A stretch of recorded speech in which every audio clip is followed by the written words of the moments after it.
સ્વાગત છે તમારું આજના નવા વિડીયોમાં। તો આજે હું તમારા માટે લઈને આવી છું ફ્લાવર કોબીનું શાક। તો વિડીયોને સ્કીપ કર્યા વગર એન્ડ સુધી જરૂરથી જોજો। આપણે તેમાં બટેટા અને ટામેટાં પણ ઉમેર્યા છે અને આપણે ફ્લાવર કોબીનું સૂકું શાક બનાવીશું। તો વિડીયોને સ્કીપ કર્યા વગર એન્ડ સુધી જરૂરથી જોજો અને જો ચેનલમાં નવા હોય તો ચેનલને લાઇક શેર અને સબસ્ક્રાઈબ કરજો। તો ચાલો આપણે શાક બનાવવાની શરૂઆત કરીએ।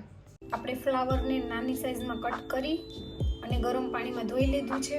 હવે તેને સુધારી લઈશું।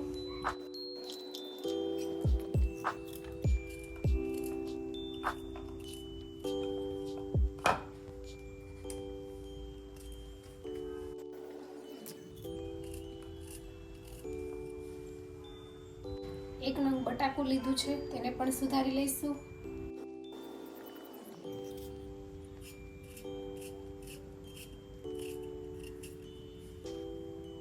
એક નંગ ટામેટું લીધું છે, તેને પણ આપણે સુધારી લઈશું।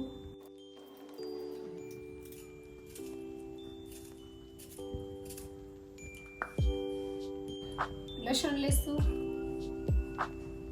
એક કટકો આદુનો લેશું, બધું વાટી નાખીશું। આદુ અને લસણ વટાઈ ગયા છે, આપણે તેમાં 2 ચમચી લાલ મરચું પાવડર ઉમેરીશું અને લસણવાળી ચટણી તૈયાર કરી લઈશું। શાક વઘારવા માટે આપણે તેલ નાખીશું।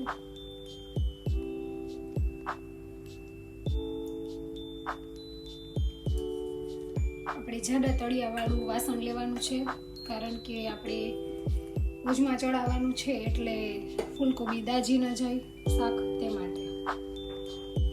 તેલ થઈ ગયું છે, તેમાં રાઈ જીરું ઉમેરીશું। રાઈ જીરું ફૂટી ગયા છે, હિંગ નાખીશું। ત્યારબાદ સુધારેલું ફ્લાવર અને બટેટું ઉમેરીશું। સ્વાદ અનુસાર નમક ઉમેરીશું। હળદર નાખીશું। ત્યારબાદ વાટેલી લસણની ચટણી ઉમેરીશું। સારી રીતે હલાવી લઈશું।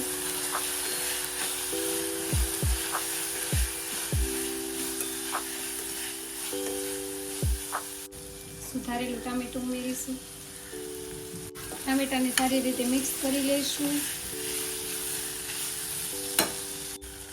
હવે આપણે આ રીતે ઢાંકણ ઢાંકી તેની ઉપર આવી રીતે પાણી નાખી અને શાકને ઓજમાં ચડવા દઈશું। આવી રીતે શાક બનાવશો તો શાકનો સ્વાદ એકદમ ટેસ્ટી આવશે। તો તમે જોઈ શકો છો બધું પાણી બળી ગયું છે। આપણે શાક જોઈ લઈએ। સરસ ચડી ગયું છે। ધાણા જીરું ઉમેરીશું, કોથમીર નાખીશું। તો તૈયાર છે આપણું ફૂલકોબી બટેટાનું શાક। ચાલો આપણે સર્વ કરીએ।